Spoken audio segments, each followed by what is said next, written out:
वालेकुम, मैं हूं फैसल मोहम्मद और आप देख रहे हैं हमारा YouTube channel views of Faisal Mohammad. Iran और इसराइल के दरमियान एक जो कशीदा सूरत हाल शुरू हुई थी, उसमें बदस्तूर इजाफ़ा हो रहा है। और ये सूरत हाल आपको पता है कि दमस्कस में जो इसराइल ने ईरानी सफारतखाने पे जो हमला किया था, उसके बाद से इस मामला जो है उसके अंदर तेज़ी से ख़राबी आ रही है और उसके बाद सारी दुनिया के अंदर हाई अलर्ट है। मैंने आपको बताया था कि न सिर्फ इसराइली बल्कि अमेरिका के भी सिफारत खानों में। अच्छा, अब हो ये रहा है कि ईरान ने तो कह दिया हम जवाब देंगे, जबकि इसराइल ने भी कह दिया। और मैंने आपको कल बताया भी था इसी चैनल में, अगर हमारा कल का वीलॉग नहीं देखा तो मैंने कल ये कहा था कि अमेरिका हो या इस इसराइल हो, ईरान इनको बराह रास्त जवाब शायद इस तरह नहीं देगा। अगर वो देगा तो अपनी प्रॉक्सीज या मलेशिया के थ्रू वो ये काम करेंगे। और यहाँ से भी अगर जवाबी कार्रवाई होती है तो हो सकता है उनके जवाब के अंदर फिर इसराइल जो सेहूनी ताकतें हैं वो भी अपने प्रॉक्सीज, तो ज़ाहिर है सबसे पहले तो उन्होंने ही रखी थी। सारी दुनिया में जो प्रॉक्सीज बनाई हैं ईरान ने तो बहुत बाद में बनाई हैं। जो बैनुल-अक़वामी मामलात को समझते हैं, जिनकी दस्तरस है और जिनकी स्टडी है इस इशू के ऊपर, उनको पता होगा कि ईरान तो बहुत बाद में आया है। ये तो सारी प्रॉक्सीज का जो सियासत है वो मगरिब ने शुरू की है, यहूदियों ने शुरू की है। तो नतीजा क्या हुआ कि जब ये हुआ मामला, कल मैंने आपको बताया था, तो रात को ही देखने को मिल गया। एक तो ये हुआ कि इसराइल के शहर एलात के ऊपर जो है आज सुबह जो है बहुत ज़बरदस्त हमला हुआ है और बड़ा नुकसान हुआ है उसके अंदर, और नामालूम ड्रोन्स ने पूरे शहर को निशाना बनाया। खबरें नुकसान के हवाले से रोकी जा रही हैं, लेकिन जो आज़ाद ज़राए हैं वो बताते हैं कि बहुत ज़्यादा नुकसान हुआ है। और कुछ लोग ये कह रहे हैं कि ये जो ड्रोन्स आए हैं ये वो ईरान ही की तरफ से ये उनकी जवाबी कार्रवाई थी। मैंने आपको ये बात कही थी ना, मैंने कहा कि ये जो कुछ भी होगा ये इसी तरह होगा, बाज़ाब्ता इसके अंदर शायद ना हो। और ये भी कहा जा रहा है इसराइल के अंदर कि ये जो है उनकी जो को मलेशिया वगैरह है या कोई उनके जो छुपे हुए अड्डे हैं इधर हिजबुल्लाह वगैरह के, वहाँ से कहीं ये ड्रोन जो हैं भेजे गए हैं। बहरहाल अभी इब्तदाई जो मालूमात हैं वो मैंने आपसे शेयर की हैं। अच्छा, इसी पस मंज़र में दूसरी जानिब ईरान के ऊपर जो है आप देखें कि जो जैशुल अदल ने जो एक अटैक किया है ईरान के शहर की वजह, जिसके अंदर आपको पता लगा हो पाकिस्तान में भी खबरें, जैशुल अदल जो है पाकिस्तान के बॉर्डर के ऊपर ही है और ईरान और पाकिस्तान के बॉर्डर का जो सीस्तान का जो इलाका है, और बताया गया है कि उसके अंदर तकरीबन को 11 के करीब दहशतगर्द, 12 मारे गए हैं। ये लोग मीडिया वाले 11 कह रहे हैं, लेकिन मैंने पता किया था वो कहते हैं 12 हैं। 12 के करीब दहशतगर्द उसमें मारे गए और 5 उनके जो हैं एहलकार जो हैं वो ईरानी जो है उसके अंदर शहीद भी हुए और 2 चौकियों को उन्होंने निशाना बनाया था। बहरहाल वो ऑपरेशन जो है जिस मकसद के लिए किया गया था वो नाकाम रहा। अब मुझे जो लगता है और कहा भी ये जा रहा है, और ईरान के जो ज़राए हैं वो ये कहते हैं कि ये जो मामला हुआ है, पिछली मरतबा तो बराह रास्त पाकिस्तान पर नाम आया था और अभी भी ख्याल ये था कि शायद हो सकता है पाकिस्तान को मुलव्वस करने की कोशिश की जाएगी, क्योंकि हालिया दिनों में आपको पता है कि ईरान का और पाकिस्तान के हवाले से एक थोड़ा सा टाकरा भी हुआ था। लेकिन अल्हम्दुलिल्लाह ये बात कुछ ईरानी एजेंसियों ने जब तहकीक की तो पता ही लगा कि इसके अंदर भी जो है सेहूनी जो है ना शामिल थे, सेहूनी क़ुव्वतें थीं, और ये उनकी जो इंटरनेशनल प्रॉक्सीज हैं उनके ज़रिए कराया गया। अब यहाँ ये बात जो देखने और समझने वाली है वो ये है कि हम ये आपको शुरू से कहते रहे कि जो प्रॉक्सीज पाकिस्तान के अतराफ़ में जो चल रही हैं, शुरू से हम आपको बहुत अरसे से कह रहे हैं। अभी ये बात नहीं, जब से हम जो तब हमारा वीलॉग भी नहीं था, जो हमें जानते हैं पुराने हमारे बयानात को पढ़, ये प्रॉक्सीज जो है ना पाकिस्तान के अंदर सियासी सतह पर और मजहबी सतह पर हर जगह जो है ना इनके सेहूनियों के एजेंट मौजूद हैं। तो अब ये जब चाहे जिस जगह चाहे इनको इस्तेमाल करते हैं। तो ईरान की इस कंफर्मेशन जो वहाँ से तस्दीक हुई उससे पता लगता है कि पाकिस्तान के अंदर भी सेहूनी जो है ना प्रॉक्सीज मजबूत हैं, और ये जो बहुत सारे जो मामला इधर उधर होते हैं इसके अंदर भी कहीं ना कहीं ये लोग शामिल होते हैं। अच्छा, अब एक बात जो इसमें काबिल गौर है, वो जो मैं समझता हूँ वो ये है कि एक और ख़बर जो आपसे शेयर करनी थी और जो इस खबर को कहीं ना कहीं से लिंक होती है, डॉट मिलाती है।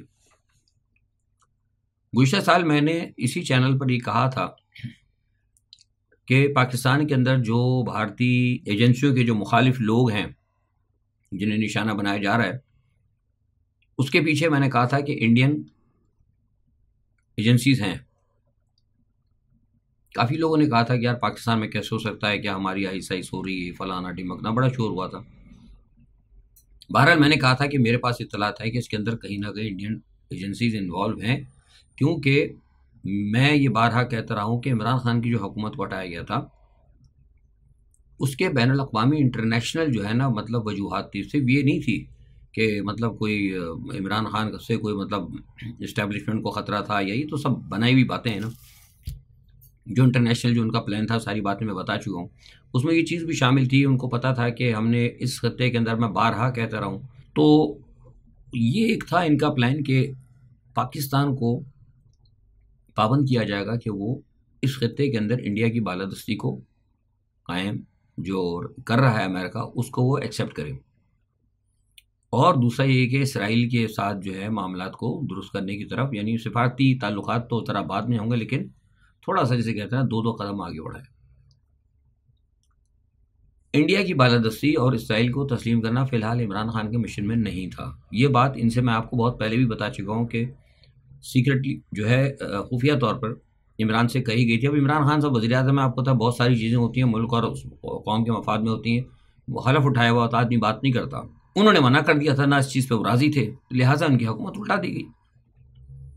अब आप देखते जाइए कि मैंने कहा था अगर इमरान खान साहब होते तो आप क्या समझते हैं कि क्या इनको भारतीय एजेंसी को इजाज़त मिलती, थोड़ा सा कंप्रोमाइज़ किया जाता कि अच्छा ठीक है यार, हम नहीं मारते, आप अपने बंदों को खुद ही मार लें, यहाँ से हायर करें बंदों को, पाकिस्तान से ही हायर कर लें, हमारे पास पाकिस्तान किराए के कातिल तो बहुत मिल जाते हैं। मजहबी जमातों में भी, सियासी जमातों में भी बहुत बेइंतहा भरे पड़े। आपको नेक बंदा नहीं मिलेगा पाकिस्तान के अंदर इस वक्त, लेकिन बदमाश आपको फ़ौरन मिल जाएगा। तो उन्होंने काम किया, हमने ये बात कही थी, तो लोगों ने कहा नहीं फैज़ साहब आप गलत कहते हैं, लेकिन आज अल्हम्दुलिल्लाह ये बात जो है ना बैनुल-अक़वामी ज़राए अबलाग में ये बात आ रही है सामने कि ये जो पाकिस्तान के अंदर जो मामलात हुए थे, इसके अंदर इंडियन एजेंसीज़ थी और इंडियन एजेंसीज़ ने इसको एक्सेप्ट किया है। और ख़ास तौर पर पाकिस्तान की एजेंसीज़ का भी उन्होंने नाम बताया कि उनके भी इल्म में था। पाकिस्तान में तो इस पर बात ही नहीं की जा रही ना, अभी तक कोई नहीं कर रहा, करेगा भी कोई नहीं, किसी ने नहीं करनी। तो क्योंकि सच तो वैसे कोई नहीं बोल सकता, और फिर एक जो मतलब एक जैसे कहते हैं ना कि एतराफ़, ये तो वैसे भी नहीं होता। हाँ, अगर उस वक्त इमरान खान की हुकूमत होती तो ये बात भी इमरान खान पर डाल देते। 22 के अंदर इमरान खान की हुकूमत होती, सॉरी 23 के अंदर, तो ये भी इमरान खान पर डाल देते कि इमरान खान ने बुलाया था। तो अल्लाह का शुक्र है कि ये बात भी सामने आई। इससे आप पता लगा सकते हैं, इससे आप जान सकते हैं कि पाकिस्तान किस तरफ जा रहा है। जो मैं बार बार कहता हूँ ना आपको, लोग कहते हैं यार फैसल साहब पता नहीं, कहते होंगे यार वो दीवाने वाली बात कर रहा है कि मुल्क के हालात सही नहीं होंगे, सही नहीं होंगे। मैं इसलिए कहता हूँ क्योंकि मुझे बहुत सारी चीज़ों का पता है, ये हर सारे काम गलत ही कर रहे हैं, अभी तो कोई काम दुरुस्त नहीं हो रहा। तो इसलिए मैं बार बार कह रहा हूँ कि सब भूल जाएं, आज CFC फलाना ढिमकना कुछ सही होने वाला नहीं। बहरहाल ये आपको एक मैंने चीज़ बताई, ये सूरत हाल इस वक्त हमारे तरफ में चल रही है। दूसरा ये है कि अमेरिका के अंदर जो है मामला जो है बड़ा दबाव आ रहा है अमेरिका के ऊपर, क्योंकि आपको पता है कि वो जो अभी यहाँ पे वर्ल्ड किचन के जो लोग मारे गए हैं, उसकी वजह से अमेरिका पर और इसराइल पर बड़ी तनकीद हो रही है। लेकिन अमेरिका जो है ना हठ धर्मी की, जैसे कहते हैं बेशर्मी की हद तक जो है ना वो हठ धर्म साबित हो रहा है। और वो उसने भी इसराइल के साथ कहा कि हम इसराइल का साथ नहीं छोड़ेंगे, उसकी मदद करेंगे, और स्टिल दे रहा है, आपको पता है।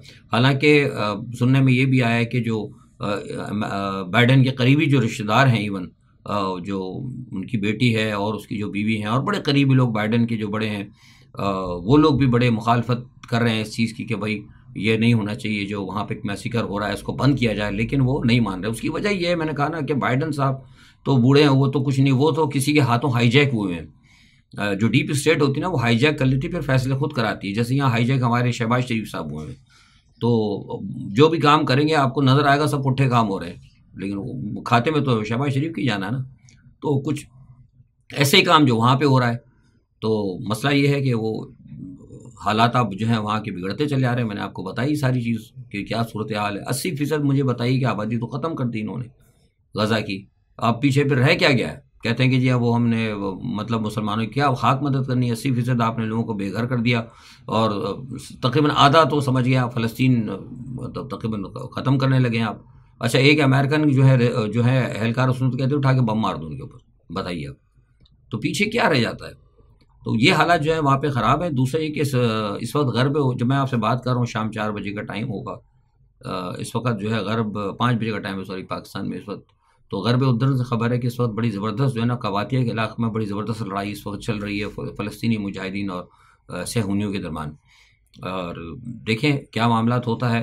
अच्छा, एक बात और ये है कि अफ़गान नायब सदर जो है ना, नबी उमरी, उन्होंने कहा है कि यार पाकिस्तान और तहरीक तालिबान अगर ना बैठ के बात कर लें खुद तो ज़्यादा अच्छा है। ये बनिस्बत वो कहते हैं यार ये लड़ाई झगड़ा करते रहेंगे, या पाकिस्तान को ये ज़ोमत है कि हमारे पास 7 लाख फ़ौज है, हमारे लोग कहते हैं कि हम इस्लाम के लिए लड़ रहे हैं। ये तरीक़ेकार ठीक नहीं है। आप भी मुसलमान हैं, हम भी मुसलमान हैं, और ना इस पड़ोसी दर का मतलब चेंज भी नहीं हो सकता है। इसको बैठ के सुलझाएं इस मामले को। ये दोनों को मैं समझता हूँ बड़ी अच्छी बात है। इसके ऊपर दोनों को एक एक कदम जो है ना आगे बढ़ना होगा। ये दोनों मुल्कों के लिए बहुत अच्छा है। और रूस और आपको पता है यूक्रेन का मामला मैंने आपको बताया था, वो तो जंग एक तो ये तो मतलब सारे चल रहे हैं, उधर एक दूसरा इशू ज़बरदस्त तरीके से चल रहा है। और वहाँ पे तकरीबन जो है यूक्रेन का, तो अब मैंने आपसे कहा ना कि 3-5 होने लगी तकरीबन। मेरे जो इत्तलात मुझे मिल रही हैं आज़ादाना, वो ये है कि 85% से ज़्यादा तवानाई के ज़राए जो है ना रशिया ने उनको ख़त्म कर दिए। तो वो तो बेड़ा गर्क वहाँ पे समझे हो ही रहा है। अच्छा, दूसरा ये कि कल जरदारी साहब से आर्मी चीफ ने मुलाकात की, और ख़बर ये आई कि जनाब सदर साहब ने फ़ौज के ऊपर जो इल्ज़ाम लग रहे हैं या फ़ौज की जो बुराई की जा रही है उस पर बड़ी तशवीश की और बड़ा बुरा भला कहा है। तो पता नहीं यार, क्या फ़ौजियों को नहीं पता कि क्या जरदारी साहब ने क्या हमेशा फ़ौज की तारीफ़ की थी? वो ईंट सींट बजा देंगे और फलाना ढिमकना में कल शायद पता नहीं, वो फिर जो उनका बयान था वो शायद कोई सेहरा था या पता नहीं, कोई गज़ल थी, मालूम नहीं, मुझे नहीं मालूम। तो बहरहाल ये अजीब को बात, ख़बरें चलाई जा रही हैं अखबारात के अंदर।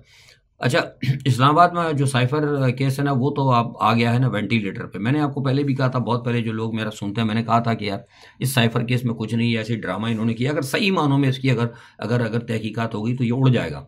और एग्ज़ैक्टली आपको बताऊँ कि 9 मई भी ऐसा ही है, क्योंकि ये सब असल में सियासी बुनियादों पर बनाया गया था। इसकी अब सुनवाई हो रही ना, तो आप देख लें क्या निकल रहा है। अगर ईमानदारी से अल्लाह को हाज़िर नाज़िर जानकर आप तहकीकात करेंगे ना 9 मई की, तो वो भी साइफ़र ही की तरह ही है। तो वो तो खैर आ गया ना वेंटिलेटर पे, तो वो समझे जा रहा है खात्मे की तरफ। अच्छा, एक बात कहा जा रहा है कि बुशरा बेगम को ना कोई जहर नहीं दिया गया। मुझे नहीं पता, मेरे पास तो जो इत्तला जो थी उनके करीबी ज़राए से, वो कहते हैं कि उनको दिया गया है। ज़ाहिर वो झूठ क्यों बोलेंगी भैया? अगर आपने कराना है तो आप उनके अपने ज़ाती मौलिज को बिठा दें। वो पिम्स अस्पताल के अंदर आपने कह दिया, पिम्स वाले कह रहे हैं कि कुछ ऐसा कुछ नहीं है। तो आपको पता है कि सरकार की मौजूदगी के अंदर सरकार के अगर लोग होंगे तो किसकी हिम्मत है? माँ तो फिर कोई बात भी नहीं करेगा। अगर कोई जहर दिया भी होगा तो किसी ने लोगों ने, साहब जहर तो बिल्कुल नहीं था, वो तो अमृत पिलाई थी इनको। तो मामला जो है फिर आपको पता है कि उलट हो जाते हैं। तो वो तो मुझे बहरहाल ये बात समझ में नहीं आ रही कि क्या है सिलसिला। लेकिन हाँ, ये बात क्या है कि ना कि बुशरा बेगम से हमें ख़तरा नहीं है, इमरान खान से ख़तरा है। ये बात तो बिल्कुल तो सब, बुशरा बेगम से क्या ख़तरा हो सकता है? अच्छा, पंजाब की हुकूमत ने ना 15,000 स्कूलों को ना प्राइवेटाइज़ कर दिया। अजीब ये खबर मैंने सुनी है। यानी ये वो कह रहे हैं कि जनाब वो इसलिए कि जनाब असातिज़ा कंट्रोल नहीं कर पा रहे हैं, वो नकलें हो रही हैं और धमकियाँ दे रहे हैं, इतनी ताकतवर भी। मुझे एक बात मेरी समझ से बाहर है, ये आप लोगों को सोचना होगा। आप लोग भी वीलॉग देखते हैं सारे, कि ये एक बात जहन में आती है कि जो हुकूमत या कोई जमात स्कूल नहीं चला सकती। यार एक स्कूल की क्या है? ये बड़े बड़े बीकन हाउस वगैरह दूसरे तेरे 40-40, 50-50 तो इनके स्कूल हैं। इतनी बड़ी हुकूमत अगर जो स्कूल नहीं चला सकती तो वो रियासत को कैसे चलाएगी? ये सोचने वाली बात है। मुझे भी लगता है कि ये भी कोई करप्शन का नया खाता खोलेंगे ये लोग, उठा के वो सारी प्रॉपर्टी वगैरह किधर जाएगी? सब कुछ प्राइवेटाइज कर दे। पीआईए भी प्राइवेटाइज हो रही है, स्कूल भी प्राइवेटाइज कर दो, रेलवे भी प्राइवेटाइज कर दो। डेटा तो हमारा वैसे ही लोगों का बिक रहा है, उसको भी, नादरा को भी साले को प्राइवेटाइज कर दो। बल्कि हो सके तो ऐसा कर दो, सारी पाकिस्तानी कौम को भी प्राइवेटाइज कर दो। उनको कि जब जो चाहे बंदा आग उठा के ले जाए, बेगार के तौर पे काम कराए, और पाकिस्तान के खजाने में ना वहाँ से डॉलर दे दिया करे। अजीब ही तमाशा इस मुल्क के अंदर, रात समझ से बाहर है। अच्छा, अब ये तमाम सूरत हाल चली रही है, लेकिन ये है कि जो इत्तेहाद बना था अचकज़ई की क़यादत के अंदर, वो अब सुना कि जनाब मुतहरिक हो रहा है और इमरान खान भी उनके साथ होंगे। और मुझे लगता है, क़यास है कि शायद हो सकता है कि रमज़ान के बाद एक बहुत बड़ी तहरीक चले, और चलनी भी चाहिए। देखिए, जो कुछ मुल्क के अंदर हो रहा है ना, ये जो है इस पे आवाज़ उठानी चाहिए। यहाँ पे जो है अभी जजों ने जो आवाज़ उठाई है, तो जजों को अब वो बना रहे हैं निशाना। हालांकि आप देखें वो जो बरतानिया के वो जजों पे बात है, बरतानिया के अंदर जो जजेस हैं उन्होंने ख़त लिखा है गज़ा के हवाले से कि इसको जनाब बंद किया जाए, और उन्होंने ये ख़त लिखा है गज़ा के हवाले से बरतानवी जजों ने कि असलहे की जो सप्लाई बंद की जाए। और इसमें एक अहम खबर बताना भूल गया आपको कि जो OIC है उसने भी मतलब क्या कहते हैं इसराइल पर हथियारों की पाबंदी के लिए बात की है। सारी दुनिया में हो रही है, लेकिन पाकिस्तान के अंदर अगर कोई बात करता है तो उसको पकड़ के ले आते हैं।